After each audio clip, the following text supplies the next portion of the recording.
pulled the upset. The lights were too bright for the Baltimore Ravens as they collapsed against the Bills in Buffalo on Sunday Night Football. Week 1 of the NFL has commenced.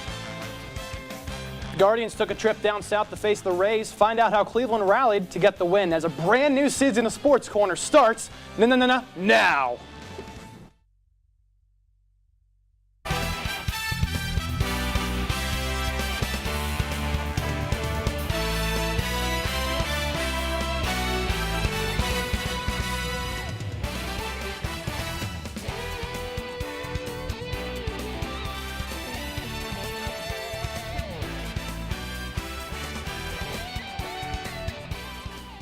From the Franklin Hall studio on the campus of Kent State University, this is Sports Corner. Alongside Maddox Miller, I'm Evan Schofield. Maddox, the fall sports season is here, and with that, a lot of Kent State sports. That is absolutely right, Evan. Though a lot of the games have seemingly been on the road from our football team, soccer team, volleyball, and our golf team, which I saw took a trip up north. That's right, they did, Maddox. The Kent State women's golf team had 2 solid opening rounds at the UM golf course yesterday, holding a 2-stroke lead at the Wolverine Invitational. The Flashes finished 2 strokes ahead Iowa State, finishing 6 over par through 36. The big headliner was freshman Aaron Matthews, recording the team's lowest score in each of the rounds. The final round of the Wolverine Invitational was this morning as Kent State on top of the leaderboard. The Kent State soccer team wrapped up conference play on Sunday against Oakland. The Flashes drew even 1-1 with the Golden Grizzlies to move their record to 2-2-3. Freshman forward Mia Cleroux netted her 2nd goal of the year and the lone goal for Kent State. Looking ahead, the Golden Flashes will stay on the road as they open up their conference schedule with a game against the Bowling Green Falcons at 1 o'clock on Sunday. Kent State women's volleyball recorded a special match against Morgan State in a 3-1 victory, although they lost to Townsend 3-1. Senior Mackenzie McGuire crossed a historic milestone Saturday, eclipsing 1,000 career kills and 500 career digs. She's the 17th athlete in the program to get there. KSTV's own Avery Rigney also registered 6 kills and 1 block. The Flashes go to North Dakota this weekend for a 3-match NDSU tournament. On the gridiron, the Kent State football team took a big loss on Saturday to the Texas Tech Red Raiders. The 62-14 loss drops the Flashes to 1-1 on the year. Redshirt freshman quarterback Drew DeShields provided all the offense for Kent State, scoring 1 touchdown through the air and 1 on the ground. Redshirt freshman wideout Cade Wolford hauled in that passing touchdown, his 3rd of the year, to tie him for 2nd most in the country. Up next for Kent State is a return to Dick Stadium for a 12 o'clock matchup against Buffalo on Saturday. Well, soccer team, they've been on the road for a while now, right, and they have about another 5 games on the road, I believe, but conference play has opened up for them. 2-2-3, as I mentioned, in the non-conference schedule. What are we thinking as we head towards conference play for this Flashes soccer team? Well, it's a competitive division, Maddox. It's definitely one that the Flashes need to step up in. You know, they've played a good amount of games to really get a sense of what kind of team they are and what kind of offense they can give. I'm definitely looking for a lot more offense as, you know, the MAC shakes up a lot because, again, this is a competitive division. They need all the help they can get from their superstars. I think it's really tough, though, because you are starting out with BG, who's 5-1-1 on the year already, and you haven't netted a lot of goals, only 2 games with 1 goal or more, which does make it tough. Most of them came in a 5-1 win against Youngstown State. It is tough. They got 8-0'd by Louisville. They've lost in their last 3, which could be tough as you really want to get into that win column as you start to head into conference play. But there have been some good performers over the past few weeks, especially in freshman Mia Cleroux, that forward, netting 2 goals on the year, 5 points, tying her with Samantha Miller. I think this soccer team has a lot of youth and a lot of potential. They just got to start getting balls in the net. Yeah, it's definitely something that they have to work on. But I think through the course of the year, I think they're going to learn from their MAC opponents that a few lessons about their offense and how it needs to shape up in a good way. Yeah, and it's tough because you have to survive this road trip. You don't get a home game until late in September. So as long as you can come away maybe 500 from a MAC road trip, you could maybe live with that. You want to come away above 500. But I do want to take us to the football team. Okay. All right. Rough game on the road, but I guess you can say it wasn't all bad, and it's a good Texas Tech team. It is, and I don't know what the fans really expected from the Kent State football team. You know, of course, they won last week at Merrimack. Great game, by the way. 100%. Week 2, they came in, they went on the road, and they struggled, frankly. And I think from that game, we got a good sense maybe of quarterback. You know, we saw C.J. Montez get benched, obviously. We saw he went 4 for 10, not too many yards. And, you know, as soon as another quarterback comes in, you see a little bit of results, but you also have to look at it with a grain of salt because, you know, second half, the other team's going to bench their starters, right? Yeah, late fourth quarter, you know, Yeah. reserves are getting in. But DeShields has shown promise, and so I think that is something to look forward to as you start to get into conference play for Kent Right. State. Opening things up against Buffalo at home this Saturday. How do we feel about the Flash's odds against Buffalo? I have one thing to say, and that's get Cade Wolford the ball. All right, get him the ball, get him targets because he has been such a top performer for them over the first 2 weeks, even though they lost by a big deficit week 2. I love his skill set. I love how speedy he is. He's a tough guy. I think if you continue to grind out like the rest of the year, and he can be a big playmaker. You just have to get him the ball. DeShields has to do a good job of just reading it right. 100%. And I see this as really kind of the first. The Merrimack game was kind of, you should win this. The Texas Tech game, they're a ranked opponent now. You most likely are going to lose this. This is where the season really starts. If Kent State is able to put up a good performance against Buffalo, who has been a decent MAC conference team. It's a divisional game. It matters 100%. a lot. There's a lot that you can look forward to for the rest of the year because seeing as it is, UMass isn't playing that well. Akron hasn't scored points at all in their last 2 games. So you're seeing some games where you looked at the schedule and you said, oh, this can be really tough for Kent State.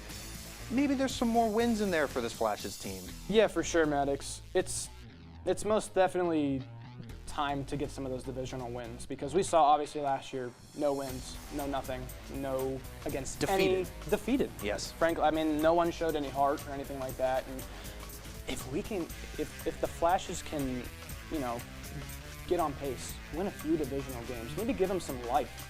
Maybe they'll feel a little bit better about playing teams like UMass or all these, you know, bigger teams. No, I 100% agree with that. I think if they can just keep it competitive with Buffalo. I'm not expecting Kent State to go out there and score 35 and all of a sudden all the woes are fixed and holy crap, they can go and win the MAC. I'm not expecting that. No. What I am expecting is keep it tight, keep the play on the field clean. Let's not snap the ball and not have it go anywhere. So let's just keep everything clean and let's keep this game competitive against Buffalo. Yeah, I think that's a big thing for them. And if they do compete, I think it'll be a great game for us to watch and most definitely just kind of just feel better about the Flashes than we have in recent years. I agree. But we are going to broaden it out, the college landscape, as Oklahoma welcome in the Michigan Wolverines for a ranked matchup on Saturday. We'll see how the Sooners got the job done and other college football matchups as Sports Corner goes campus to campus.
Hi, I'm Leland Melvin, and I traveled to space twice as a NASA astronaut.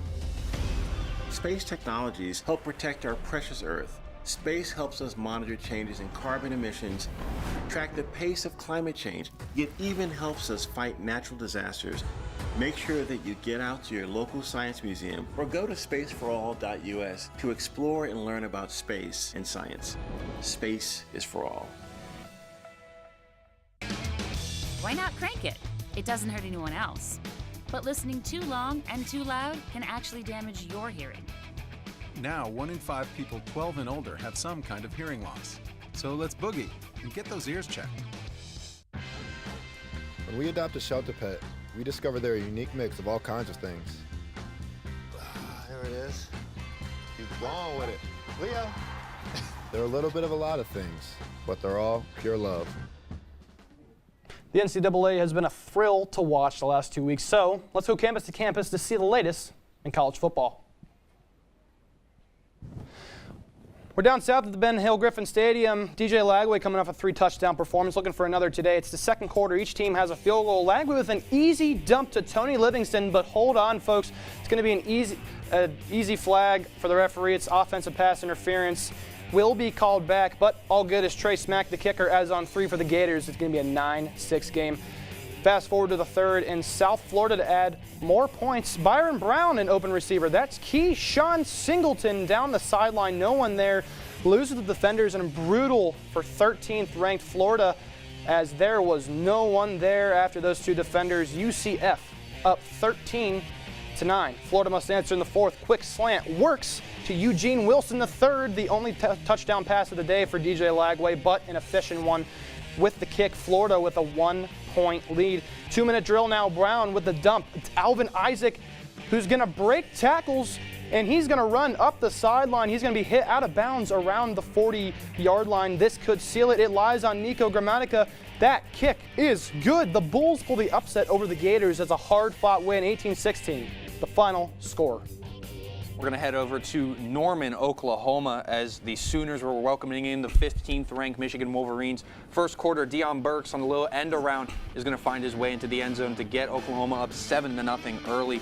Oklahoma trying to start dominating early as John Mateer would take this one on a quarterback keeper. 14-0 now. Oklahoma starting to run away with it, but first play of the third quarter, Justice Haynes, the Alabama transfer, is going to rip off a 75-yard gash. Just green grass all in front of him, kick-starting this Michigan offense that was shut out in the first half. 14-7 now. We're going to go later in the third where it's going to be Mateer again. John Mateer breaking the tackle, wheeling out right. 3rd and 8, launches a bomb to Isaiah Satanga III for a deep gain. Going to set him up right on the doorstep in the red zone. A touchdown here would most likely bury the Wolverines as the 18th-ranked Sooners would look to get a big home-ranked win. And it would be Mateer on the keeper again for his 3rd touchdown of the day. He finished with 3 touchdowns, 1 interception as Oklahoma takes a 21-7 lead. A couple field goals would make it 24-13 as Oklahoma gets the home victory.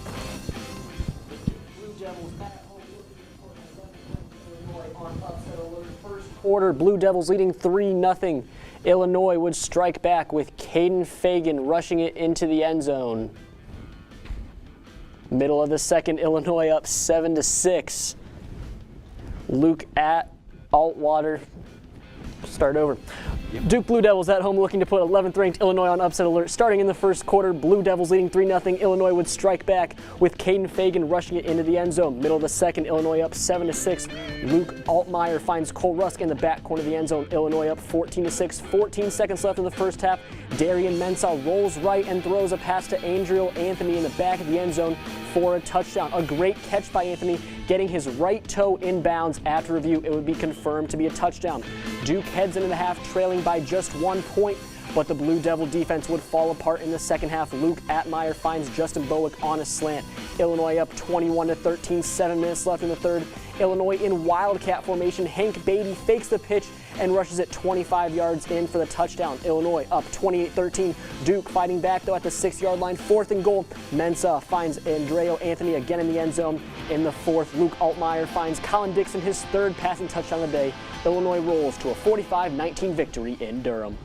Let's take it down south and at home to face Troy, trying to bounce back. They'll start sloppy. Duck, duck, goose. Crowder fires it to Trey Taylor. It's a 44-yard bomb. Clemson already getting a little bit of struggle in. Troy up 7-0. Troy adds 3, and senior Cade Klubnik 1st and 10, but oh no, that's picked by TJ Thompson, and look at the big man rumble into the end zone. Touchdown Troy, 16-3, but Klubnik bounces back in the third. It's a 1-yard rush to Adam Randall, averaged 5.3 yards per carry with 112 today. Tigers less than lead the 4. Troy trying to answer. Pressure up the middle. Risky throw from Crowder, and that is picked off. Clemson gets the ball back, try to take the lead, and what can Clemson do? Klubnik, play fake. He's got a wide open man down the seam. That's Klubnik's 2nd touchdown of the day. He goes to Brian Wesco Jr. They take a 1-point lead. 4th quarter, Klubnik wants the dagger. He's got Wesco again. Touchdown Tigers. That'll do it. Clemson takes it 27-16. Now we're going to welcome in Lucas. Welcome to the table. Yeah, welcome. We're very excited to have you here.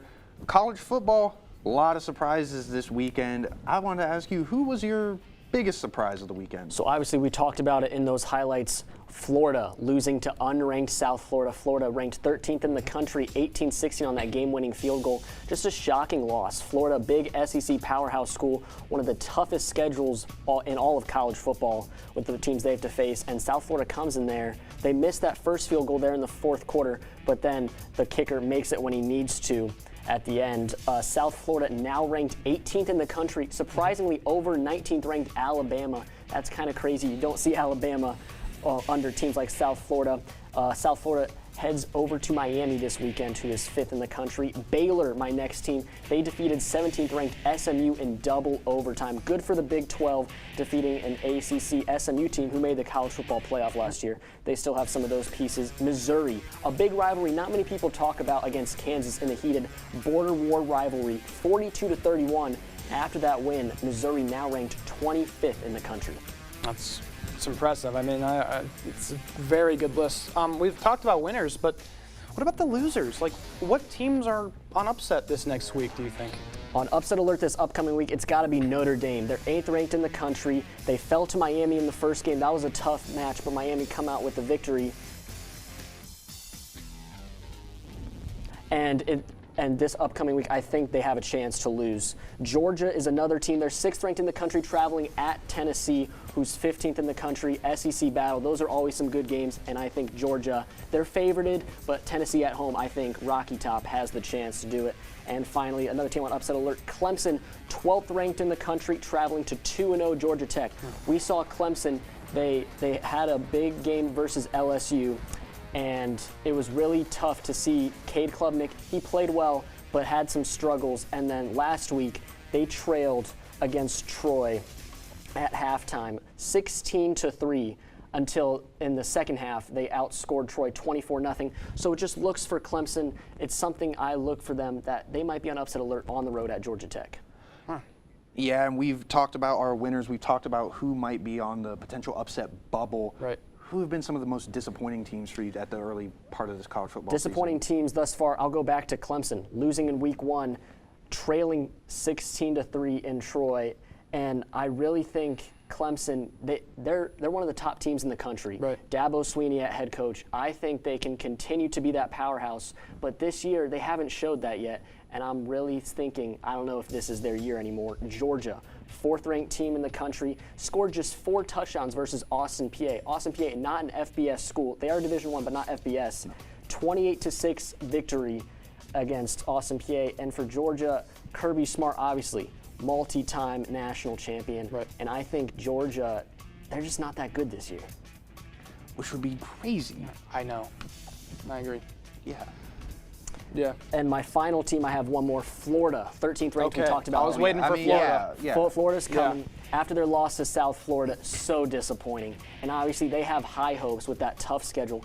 But one loss, that means nothing in the college football playoff now today. With 12 teams, you can lose 2, maybe even 3 times and still be able to make it. And with their schedule in the SEC, all the non-conference opponents, they have a really good shot. I'm surprised one of your disappointment teams and one of your surprise teams was not from the same game, that being Mississippi State and Arizona State. Right. 12th ranked Sun Devils go on the road. Mississippi State says, we're going to beat you, we're going to rush the field, and we're going to pay that SEC fine because we're going to tear down those goalposts, and we do not care. So, SEC, 11 teams in the top 25. It is very surprising that to see the Sun Devils, a playoff team, though they lost Cam Scatterby, who's now a New York Giant, was making some broken tackles there. It's crazy that they are already falling apart.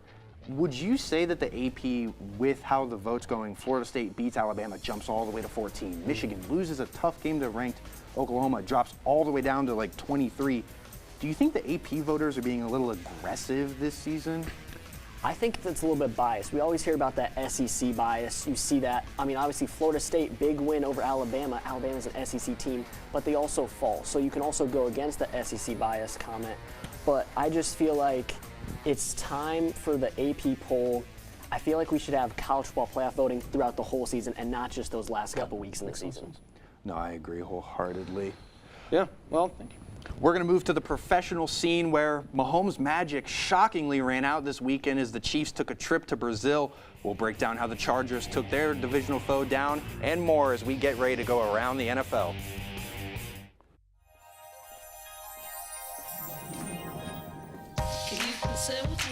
Imagine what you'd see if every child had a book to read. 'Cause every kid across the nation deserves a book to read, and we can make it happen right now. No, I don't know what you've been told, but kids with books learn so much more. So the mission is for us to get a book to each and every child. So let's join hands, book people unite, unearth hidden passion. Come on, have a good time. Seeds of inspiration to motivate some magic. Change the writing on the wall, writing on the wall, and make a difference. One book can inspire a child. One book can be the first thing that helps to change a life. People unite. Read to a child today and spark a lifetime of ambition. First, they said cigarettes were safe. We know how that turned out. Now, they say they didn't market e-cigarettes to teens? Fact, more than 1 in 4 high school students are vaping, and 80% say their first e-cigarette was flavored. Vaping is harmful to developing brains. The reason we think vaping is safe? Marketing. Same lies, different day. Tell Big Vape to quit lying. I'm heading out, man. You want to ride? No, I got my car, but I actually really need to go to the bathroom. Dude, are you okay? I am definitely buzzed. Yeah. I think I will take this, and I will take that ride home. Hey, did you know that 2.4 million loving cats and dogs in shelters and rescues need our help to find a home? Go to theshelterpetproject.org and search your local shelters and rescues. Go for a cuddle with your next best friend. Adopt. Welcome back. The NFL is officially here, and what an opening weekend to remember. Sunday was fun, but let's rewind the clock a few days and head to Brazil for the first international game of the year. We're in Sao Paulo. First quarter, and Justin Herbert drop back, takes his time, finds Quentin Johnson for the touchdown. Johnson had 79 yards on the day, and Chargers up 7-0 early. Third quarter down 7, but you're never going to count out Patrick Mahomes. He fakes the pass, he runs, he scrambles, he dives for the touchdown. Magician pumps. And touchdown Chiefs. I don't know how he's going to keep doing this, guys. He is truly a magician. Chargers still lead this one. And we're going to go right back to Herbert. Goes back to the corner of the end zone. Seems to be a pretty soft spot in the Kansas City defense. To Keenan Allen. He's happy he's back. Chargers keep stacking up 20-12. Fourth quarter, another familiar face. It's Mahomes to Kelsey. Till Oldest time for 6 points. They missed the 2-point conversion, and they trail 18-20 as the game ticks down. Herbert, potential dagger here. Deep drop. Hits Johnson for his second touchdown of the day. Fantasy owners are truly in shambles. Lead is up to 9. It's 3rd and 14 for the Chargers. Herbert is clutch. He's going to end up sliding, and the Chargers are going to win this one 27-21. We're going to go a bit further away from Brazil, but a bit closer to home as we head to Ohio. A Battle of Ohio in Cleveland as the Browns take on the Bengals. Chase Brown would actually bounce his way into the end zone to put Cincinnati up 7-0. Joe Flacco, though, would respond, handing it off to Raheem Sanders, the other Sanders on the Browns, 7-7 now. Joe Burrow, though, another goal line play, would find Noah Fant in the end zone, 14-7. Browns would kick a field goal to make it 14-10 here in the third as Flacco would find Cedric Tillman for the touchdown, missing the PAT, though. 16-14, Browns with the ball. Flacco would look for Jerry Jeudy, who he would drop it, and the former Alabama man, Jordan Battle, would pick it off and start running, though all Cincy would get out of this is a field goal, making it 17-16, 1:31 in the fourth. Browns with one last chance, and Cedric Tillman drops this one right into the hands of DJ Turner, and shockingly, the Cincinnati Bengals defense making the plays and getting the win for the Bengals as they get a 1-0 start on the season. Kick off this NFC South Division rivalry. Falcons receive first, 2nd and 5 from the 50. Michael Penix Jr. fakes the handoff to Bijan Robinson, then finds him in the flat where Robinson makes a man miss, then goes untouched to the end zone for 6. Koo's extra point makes it 7-0. The Bucs would get a field goal, now 3rd and 2 on the Falcons' 30. Baker Mayfield fakes the handoff, steps back, and fires to find Emeka Egbuka. The Bucs would lead 10-7. Falcons would tie it up before the half. Bucks again midway through the third, second and goal from the Falcons' 10-yard line. Mayfield in the gun finds Bucky Irving diving for the pylon. Falcons would add another field goal. Now they pick up at 4th and goal on the 4-yard line. Michael Penix runs it up the middle to the goal line, reaches out and finds it. Thought they were going to mark him down, but they say it's a touchdown. Now 2-minute drill for Mayfield. 1st and 10. Mayfield finds Abuka once again to retake the lead. Falcons get into field goal range where Younghoe Koo kicks to send this game to overtime, but pushes it right. Bucks take it 23-20 in week 1. Heading up to Jersey, that's the man of the hour and the offseason, Aaron Rodgers, 23-yard line. This is his first drive as a Steeler. Bootleg play action. It's Ben Skoranek. He's getting for the touchdown. Aaron had 4 touchdowns on the day. Looked like a baller, up 7-3. There's Justin Fields, a new face for the Jets. Fields with a deep drop. Fires deep to Garrett Wilson. He beats Darius Slay for the touchdown. Laser beam from Fields, and Jets take the lead 10-7 in the first quarter. Now we're going to get to the third quarter, and after a few touchdowns back and forth, Fields, here he is. He takes the sneak against his former team. He's got it. Touchdown Jets, 26-17. Now the score, a shootout that wasn't too expected, but special teams mishap. Kenneth Gainwell knocks the ball out for a Chris Boswell career-long 60-yarder. He's got the distance. It's good. You're going to need to stop. 4th down. All comes down to this. Fields steps up. He fires it to Garrett Wilson, and bring the boom! There it is, Jalen Ramsey. He can't hang on. Seals the game for Pittsburgh, 34-32. Excellent call from you, Evan. Let's move to Western New York. Josh Allen down big early in the 4th quarter. He's going to cut this lead on a rushing touchdown. Then it's Derrick Henry. He was kind of held a bit quiet in the second half, not on this run. He takes it into the end zone, bringing Baltimore over 40. But Buffalo, with 4 minutes left, would stage the comeback of a lifetime. Josh Allen tipped and into the hands of Florida State's Keon Coleman for the touchdown. They would score again on the Josh Allen touchdown, missed the 2-point, and Matt Prater, the veteran off the waiver wire, seals the deal for the Bills. Gage, again, that was a great call. I loved that game. Anytime. Wasn't that awesome? What a game. It was tremendous. I mean, I can't remember a week 1 season opener like that in quite a long time. Well, Gage Wellman, Zach Spencer, thank you for joining us at the desk. It was a pretty big day yesterday, a lot of games in action. I want to know, what are the big takeaways here?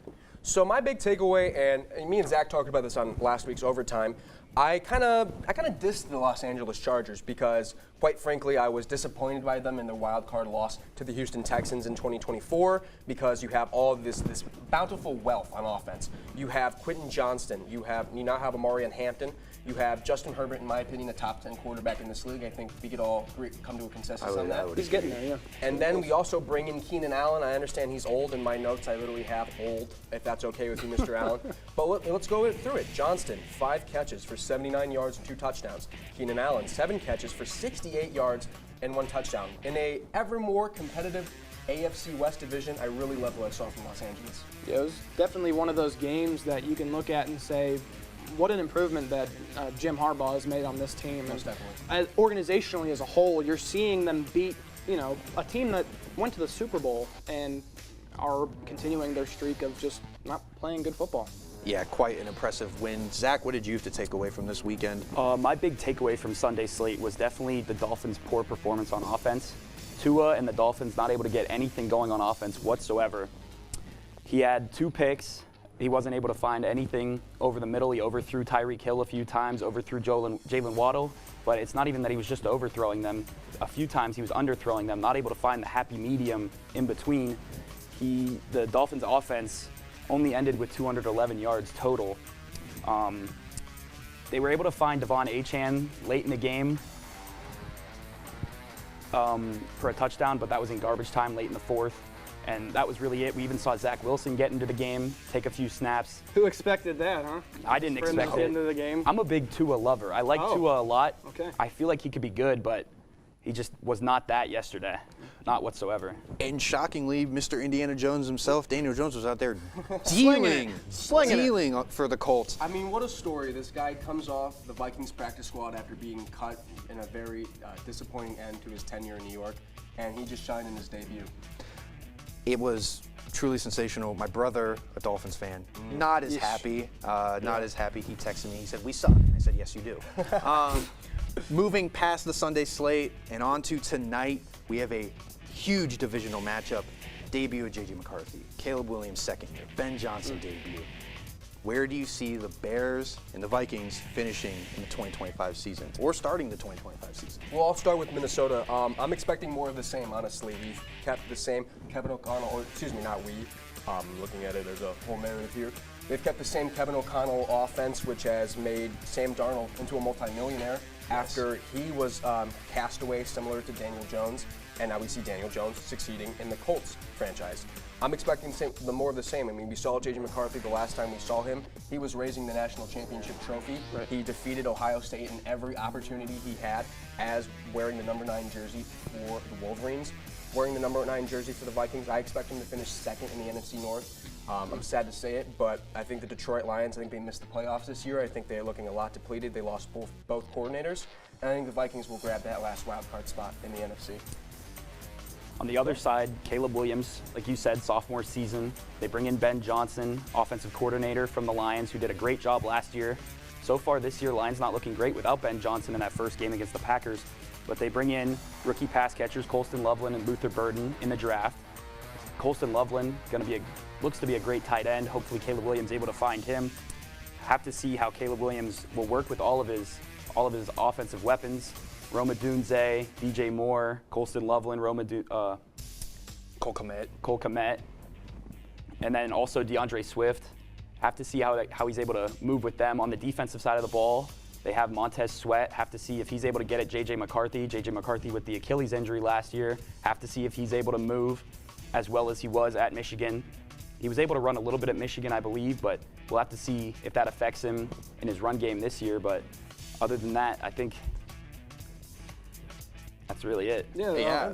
What about any predictions for tonight? Monday Night Football predictions. Well, we've got Bears Vikings in Soldier Field, and I think this one's going to go the way of the Vikings. I expect them to start out hot. We've got Sunday Night Football next week against the Falcons, and it's going to be more of the same because you've got Justin Jefferson, you've got Jordan Addison, you've got a great O-line, and like I said at the top of the show, I mean, great offensive scheme from Coach O'Connell. Predictions. With the Vikings, they're without Jordan Addison for the first 3 weeks because of the suspension. You got me, guys. With the suspension. Good call. So we'll have to see how Justin Jefferson can get open. They'll look for T.J. Hawkinson as well. We'll have to see. We know rookie quarterbacks love to lean on their tight ends. See if he finds Hawkinson more. So is that a Bears win? I believe so. So we're I split. think Caleb Williams split down the table. might step up. Do we have time to help our lovely host? I'm going to go Vikings. I'm definitely going to go Bears. Wow. Yeah, so we're going to split That's going to wrap up our NFL Monday Night Football discussion. Heading over to the Diamond, the Texas Rangers were able to get the draw on their state rival over the weekend. We'll take a look on how they took down the Astros and more as Sports Corner takes a trip around the bases. Good weekend and are ready to be inspired. One quick thing I want to remind you guys to be studying. Major key alert. Did you just look at your phone while you was in class? You played yourself. Today we're talking about inspirational quotes. You want to get that paper? You better turn in that paper and get an A+. That's a major key. Another one. Mogul talk. You want to reach the mountaintop? You got to go hard. To succeed, you have to believe. Stay focused. Fly higher than the eagle. Don't ever play yourself. The key is to make it, so make it. Louise, can you give me an example of an inspirational quote from recent history? Don't play yourself. The key is to make it. And who said that? I did. Now that's a major key alert. Learn the real major keys to getting to college at getschool.com. Brush, brushy, brush, brushy, brush, brush your teeth. Every day and every night. Now it's your parents' turn. Here's what you gotta do. You can have your toothbrush so that they can brushy brush your teeth. Good job, you're almost done. 5, 4, 3, 2, 1, let's go! Help your teeth stay healthy. Brushy brush with a grown-up every day.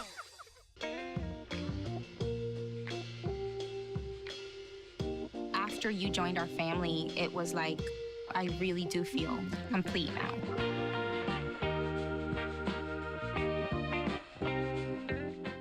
I felt accomplished after I got my diploma. Made me feel that I could take on whatever challenges life throws at you. Find free adult education classes near you at finishyourdiploma.org.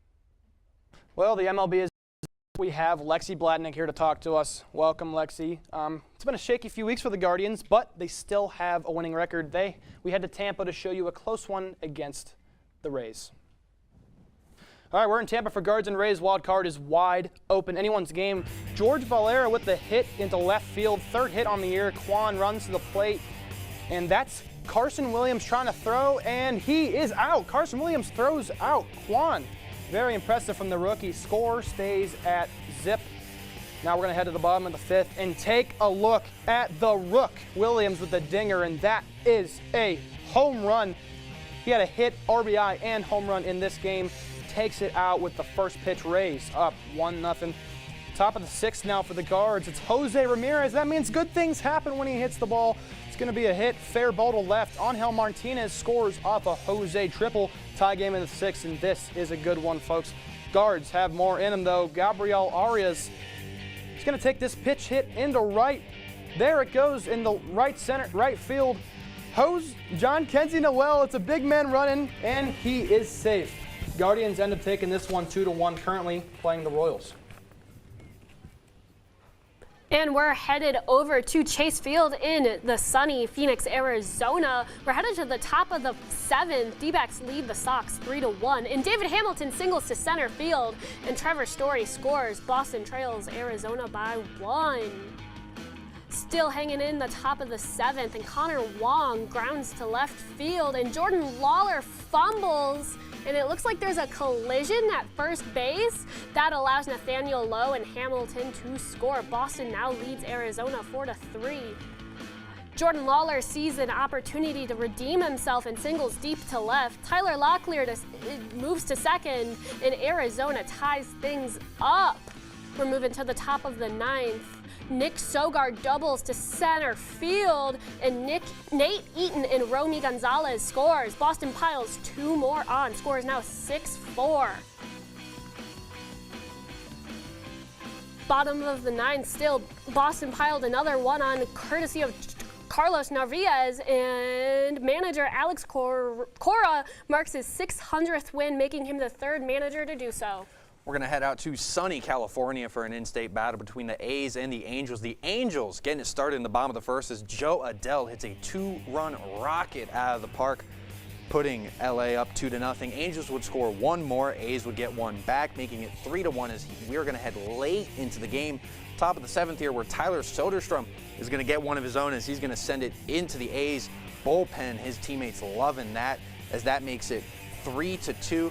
That's a little bit of Texas there. You're getting a little ahead of yourself, but we'll get there eventually. A's looking to make a comeback, 3-2. Well, I guess we're just going to stare at Globe Life Park, former World Series winning Texas Rangers. Beautiful baseball stadium, beautiful baseball diamond park, whatever verbiage you want to use. Quite frankly, and there's a Travis d'Arnaud ground rule double, making it 4-3. Chris Taylor would be the one to score. You did miss a Colby Thomas sac fly that would score Nick Kurtz. Angels win this one 4-3. Now we're going to get over to the Rangers. And we're sticking to some in-state rivalries as the Astros take on the Rangers. It's the bottom of the second, and catcher Yainer Diaz lets the ball slip out of his mitt, and second baseman Dylan Moore scores. Rangers strike first, and it's the top of the sixth. Jeremy Pena singles to left field, and third base coach Tony Perez-Chica gives him the go-ahead, and Mauricio Dubon, we're all tied up. Josh Young slaps one to center field, and it's Tony Beasley's turn to signal the runner. Cody Freeman takes it to home just in time. Rangers take the lead 2-1. It's the bottom of the sixth still, and Jake Berger slaps a 364-foot home run to right field. Rangers extend the lead 4-1. And it's the top of the seventh, and Diaz bloops to left field, making it his 60th RBI, and that's not enough to overcome. Final score 4-2 Rangers. Well, thanks, Lexi. We do have a score update, though. We do have the Guardians up on the Royals 9-2-0 in the bottom of the 7th. So Brutal. it's a brutal game, but it's going good for the Guards. Yeah, for sure. Yeah. Well, I wanted to ask you the first question here. By the way, great segment. Loved it. Don't make me blush. I want to know, there were teams that had little hype in the beginning of the season, right? What teams of those are really hot right now? The Milwaukee Brewers, I feel like the Brew Crew came out of nowhere. I heard I think they were in the playoffs last season, if my memory serves me right. Pete Alonso changed that very quickly. Yes. And now suddenly they lead the league. I think they're a really good, well-rounded team. They remind me a lot of last season's Guardians. They don't hit many home runs, but they also don't allow a lot of home runs, right? Their pitching staff is pretty okay, if I do say so myself. They're tied for the 5th fewest home runs in the league. And Freddie Peralta is pitching a 2.50 ERA with 176 Ks. Right below him is Quinn Priester, and he's a solid pitcher. He has, 113? Yeah, he's been really solid for them. It was a lot of Cubs talk for that division because they got Kyle Tucker, but between a little bit of pocket pancakes and some Christian Yelich bombs, Milwaukee's really stormed. If you don't mind, I'm going to give my little hype. The Detroit Tigers, young, a lot of people were, it's the Twins, it's the Royals, Bobby Witt, MVP. Detroit said, nah, 82 and 62. Tarek Skubal, most likely going to go back-to-back in the Cy Young. He is dealing right now, and I love what Detroit is doing over in the Central. I'm loving the Houston Astros right now. I'm not going to lie. You know, they lost in the wild card last year. It was pretty disappointing for a team like them. A lot of expectations. You know, they're now at the top of their division. You know, they're competing for a really good spot in the playoffs, and traded for Carlos Correa, and he's playing third now, and it's going really good for them. I'm seeing a lot of good pitching, a lot of good hitting. I'm seeing efficiency, a lot of efficiency. A lot of teams don't carry that efficiency, but I'm seeing the Astros very efficient. I can see them going pretty far ways towards I the agree. World Series. With that a lot. But as there always is with small to big hype, there's big to little. There's a lot of teams that fizzle out where there's a lot of off-season hype. Who is your most disappointing team? We were talking about this in the newsroom, and you told me it's insane that you are putting a team that's going to make the playoffs most likely, as it is standing right now, as your most disappointed. Give me the New York Yankees. I know. They're a game behind the Blue Jays in the AL East. Also, another team that came out of nowhere. Oh, yeah. People are saying that they're the 2024 Cleveland Guardians, which I think is really funny because they got, Miles Straw and Shane Bieber. Yes. Yes. Got Shane Bieber at the deadline. Yeah, but I think the Red Sox can give them a run for their money, no problem. For sure. Last night against the Jays, Judge struck out his only plate appearance. And Judge just seems to be fizzling out, and that's the only hope the Yankees have, I believe. Yeah, it's not great if your world-ending MVP is getting to a bit of a slump right before the playoffs. Very quickly, mine is kind of a bit more specific. It's the Giants post-Rafi Devers trade. Everyone was hyping them up so much, and now they're 4 games out of the wild card. Finish us off, Evan. Yeah, definitely the Braves. They had that postseason hype, but now they're 64 and 79. Matt Olson carrying them on every statistic, but frankly isn't that good. No. Well, we now head over to Stone to talk about other happenings in the world of sports. Stone? Thanks, Evan. My name is Stone O'Brien, and welcome to The Breakdown, the segment where I break down what is ever in my mind in the world of sports. Tennis was in full force this weekend with the U.S. Open Finals. On the women's side, American Amanda Anisimova looked to avenge her double bagel loss at the Wimbledon final against world number 1 Aryna Sabalenka, who looked to repeat as U.S. champion at the U.S. Open and hold on to that world number 1 ranking. Sabalenka would keep her claim to the throne and avenge a loss to Anisimova in the Wimbledon semifinals, winning in straight sets. On the men's side, the 2 best players in the world, Carlos Alcaraz and Jannik Sinner, who have both combined to win the last 8 men's majors, played in the finals with President Trump in appearance. This time, Alcaraz would deny Sinner a U.S. Open repeat, winning in 4 sets. Looking ahead to the Australian Open, Sinner will look to three-peat on the men's side, and Sabalenka will try for a 3rd title in a row. Shifting from the court Tennis court to the racetrack, Denny Hamlin locked himself a spot in the round of 12 with a win at Gateway Speedway in Illinois. Ahead of the Saturday night race at Bristol to wrap up the first round of the playoffs, Chase Briscoe is also locked in a spot in the next round of the playoffs, with Kyle Larson and Bubba Wallace not too far behind. So names to watch this weekend will be Ronnie Blaney, who has finished in the top 10 in his last 2 Bristol races. Chase Elliott and Christopher Bell have also finished well in recent races. Looking ahead to the rest of the playoffs, Kansas could be a track where Bubba Wallace could lock his way into the final 8 at a track where he has won it in the past. If Shane Van Gisbergen is also able to make it to the round of 12, the Charlotte Roval will be a track where he could win his way into the round of 8, the excellent road course region. Once you reach this stage, though, you can take everything and throw it out the window. Talladega is where dreams and championship aspirations could be crushed instantly, with the big one that could take out even the best of the best. The last race of the round, Martinsville, is a race where anything can happen as the final 8 is desperate to make the final race. From Ross Chastain risking it all to Matt Kenseth taking out Joey Logano, the chaos will continue. My pick for champion, Denny Hamlin. Joining me in the championship, Ryan Blaney, Kyle Larson, and Bubba Wallace. Lastly, from the track to the basketball court, the WNBA season wraps up this week, and I am excited. A historic season that has seen attendance records broken, rookies shine, and stars form in Paige Beckers. The postseason is getting ready to begin, and we have more history with the first expansion team to make the postseason and the Golden State Valkyries.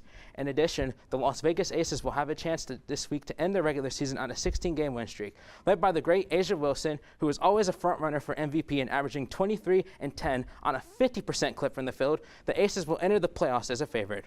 Right above them is the number 1 seed Minnesota Lynx, who are looking to avenge their WNBA Finals loss last season and are led by MVP candidate Nafisa Collier. Also joining the playoff field, the Fever and the defending champion Liberty. New this year, a 7-game final series, something that will hopefully create even more exciting action. All this excitement, however, could be taking a back seat. The WNBA is still in heated labor negotiations with the players demanding better pay. It is imperative, in my opinion, that the owners get a deal done, as a lockout would completely kill the momentum the league has built. Even with stars like Clark and Beckers, a lockout is hard to recover from. Just ask the MLB. This has been The Breakdown. For KSTV, I'm Stone O'Brien.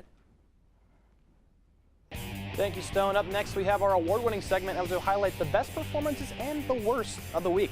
Don't go anywhere. Every year, 4.5 million young adults between the ages of 18 and 24 visit the ER. It's every parent's nightmare.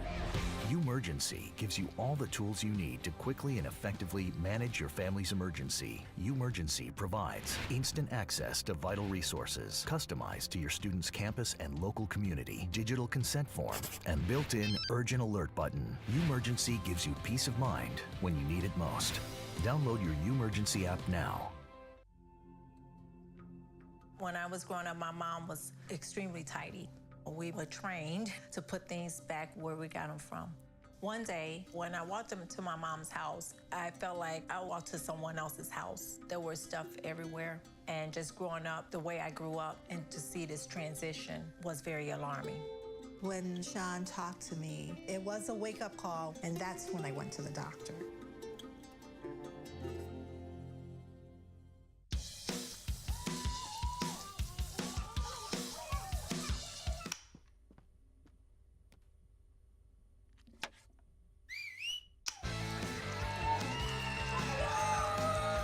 Don't let E. coli mosh with your food. An estimated 3,000 Americans die from a foodborne illness each year. You can't see these microbes, but they might be there. So always separate raw meat from vegetables. Keep your family safe at foodsafety.gov. I know kids worry about a lot of things. Getting enough food to eat shouldn't be one of them. Through a nationwide network of food banks, Feeding America serves virtually every community in the United States. See how you can help your community. Visit feedingamerica.org.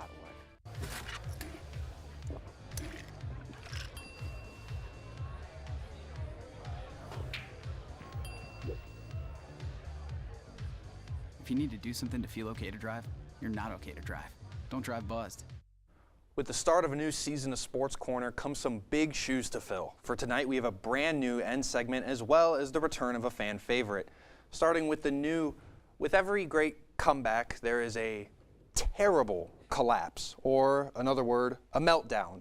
Welcome to Miller's Meltdown, where I discuss the worst collapses of the week, the month, the day, just whatever I see on the docket to start, it's the obvious one, Sunday Night Football. We've talked about it. Bills-Ravens. I got a lot to get through, actually, because this was one for the ages. 40-25, 11-42 in the fourth quarter. The Ravens practically have this one in the bag. The Bills' defense is unable to do anything against King Henry and Lamar Jackson. Thank you, Derrick Henry, for winning me my fantasy football game, by the way. Your rookie kicker, who's been money all night, replacing Justin Tucker, Tyler Loop, misses a PAT. It's fine. It's fine. Whatever. It's not going to come back to bite us. It always does. If you miss a PAT, just look at the Browns. It always does. You can't be missing PATs.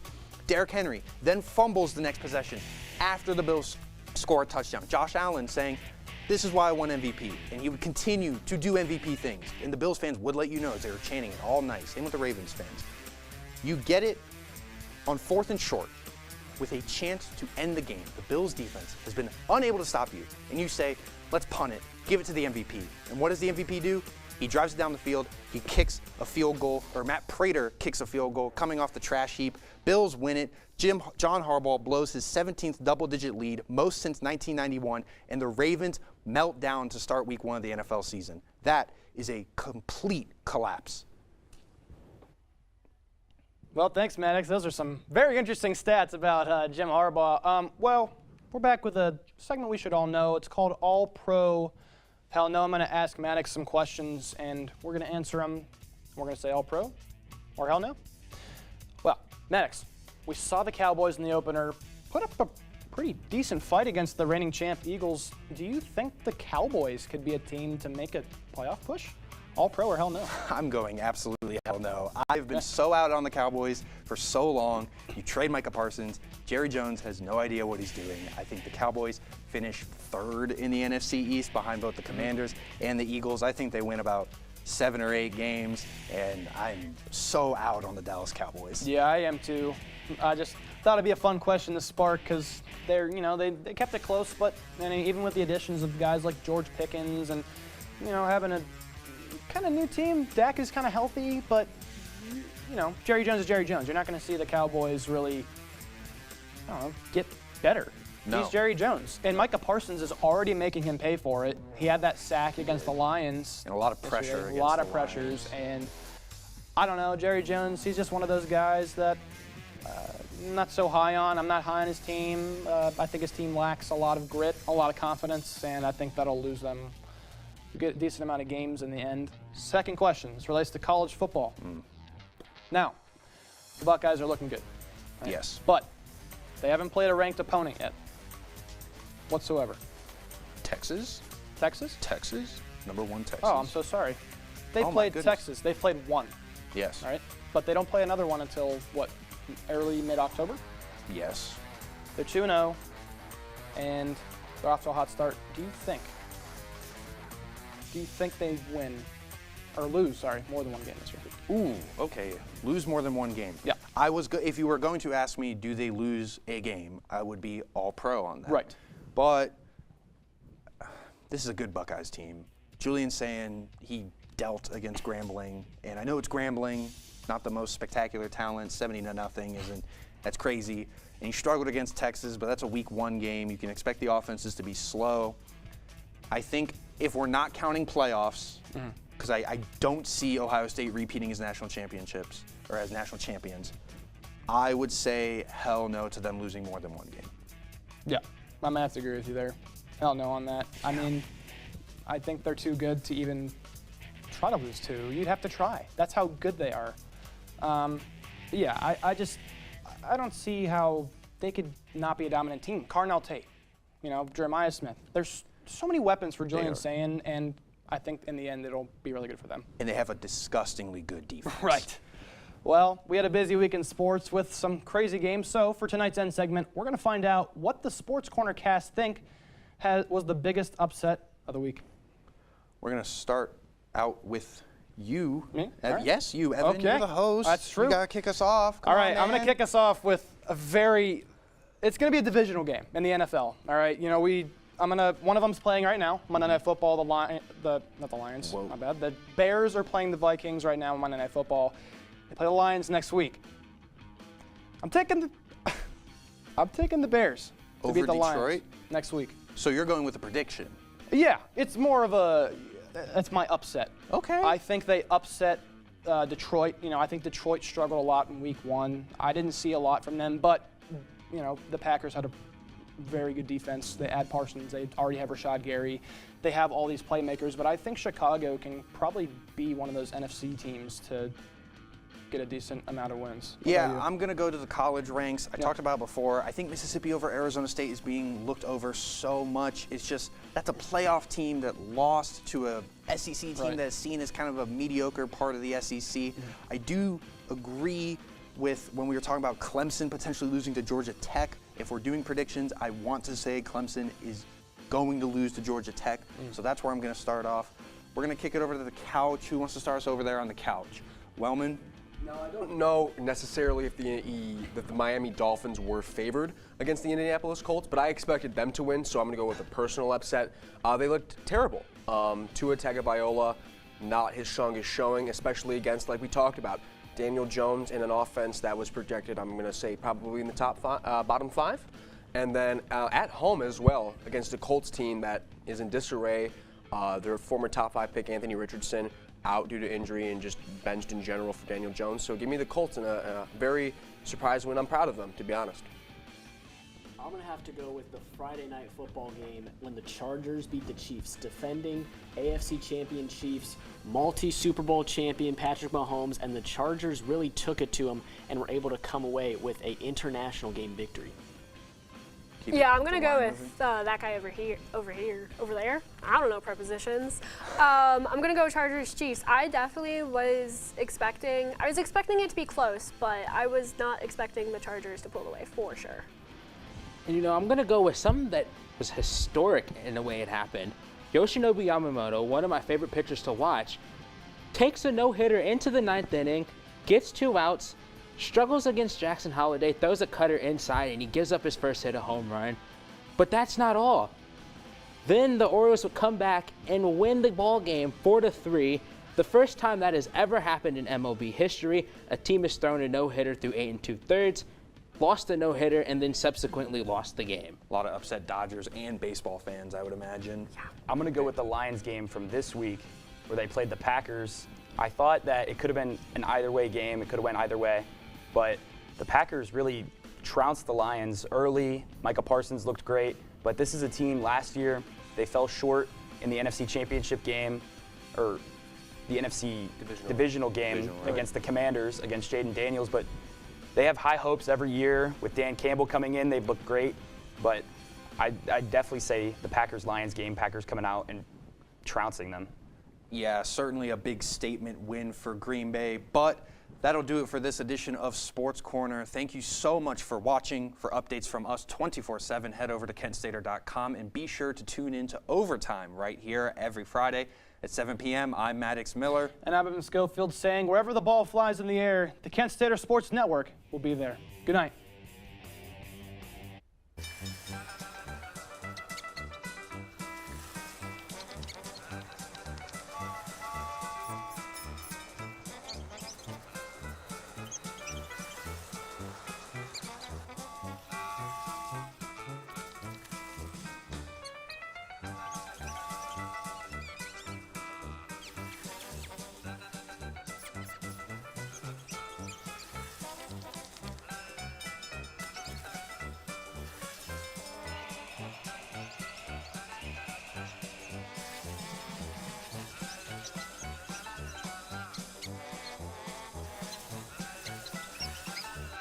Will spend 15 minutes watching online videos like this one. Brushing for 2 minutes now can save your child from severe tooth pain later. 2 minutes, twice a day. They have the time.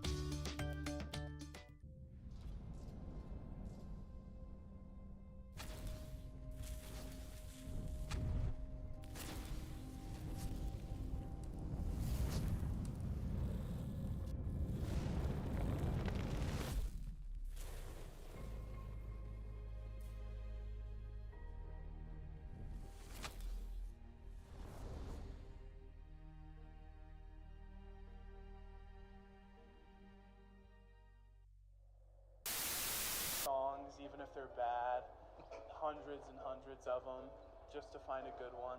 And then I've been in this long enough. I feel like I know what I'm doing. Knowing that you're basically like there and being with that, but it has a special place in my heart. I grew up watching it so much.